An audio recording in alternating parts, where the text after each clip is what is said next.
In an era where technology drives every operation, how can we be certain that the systems we rely on are truly flawless? Welcome to a deep dive into the latest research from Insights in Science and Technology, authored by Dr. Tefo Gordon-Sekwaleo from Eskom Research in South Africa.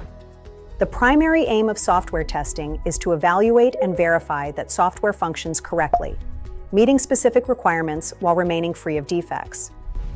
As a critical phase of the software development lifecycle, it is essential for improving quality, reliability, and overall security. Effective testing significantly reduces the long-term cost of fixing bugs, ensuring a more stable and cost-effective development process.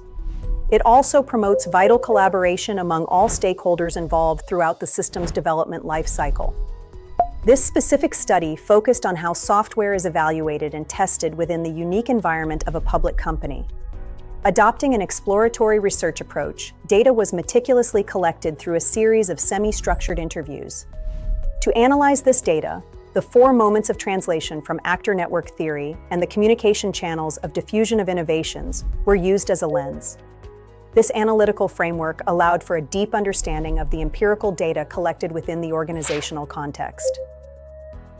The findings provide a comprehensive explanation of how software is evaluated and tested within the public company.